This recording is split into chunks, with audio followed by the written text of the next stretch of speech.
भगवान अवतार क्यों लेते हैं। मानस में जब ये वर्णन आया, ये मैं अपने मन से नहीं बोल रहा हूं, हाँ,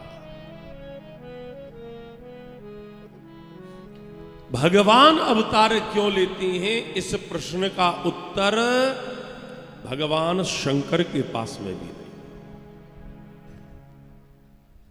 पार्वती ने पूछा कि प्रभु आपके जो इष्ट हैं वो अवतार क्यों लेते हैं, प्रयोजन क्या है। भगवान शंकर ने कहा पार्वती क्या बतलाऊं, इसका उत्तर तो मेरे पास में भी नहीं। पार्वती ने कहा तो ठीक है, रावण को मारने के लिए शंकर जी ने कहा ये भी माना जा सकता है, तो कंस का वध करने के लिए ये भी मान सकते हो।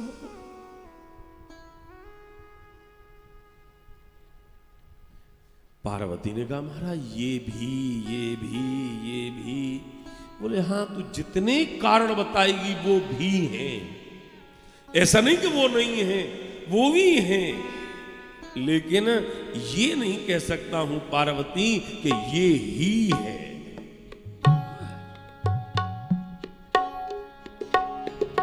ये नहीं कह सकता हूं।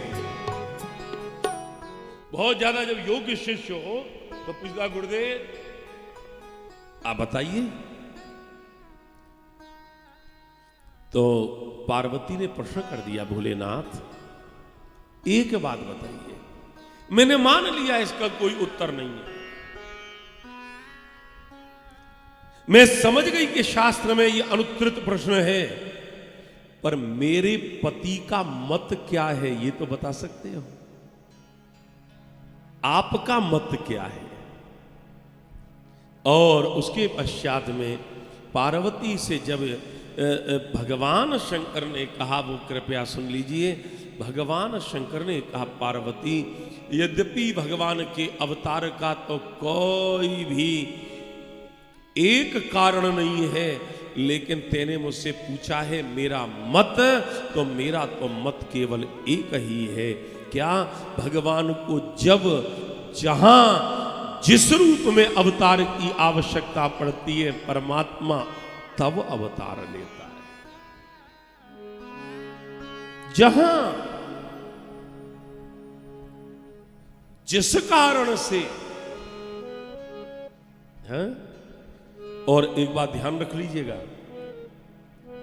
कोई व्यक्ति अस्पताल में है, बाईपास होगा, बाईपास हो गया, सकुशल ऑपरेशन हो गया, अपने वो कमरे में आया, डॉक्टर विजिट पर आया, घर के लोग बैठे थे और उन्होंने कहा रोगी से देखो ये डॉक्टर साहब है जिन्होंने आपका ऑपरेशन किया। ध्यान से सुनिएगा, ये डॉक्टर साहब है जिन्होंने आपका ऑपरेशन किया। कांपते हुए हाथों से रोगी ने हाथ जोड़ करके कहा डॉक्टर साहब मैंने भगवान को तो नहीं देखा है, पर मेरे लिए तो आपने मेरी जिंदगी बचाई है और आप ही भगवान हो गया उसमें अवतार। जब तक परमात्मा की शक्ति प्रवेश नहीं करती है किसी में, तब तक वो अपनी प्रतिक्रिया करने में असमर्थ होता है।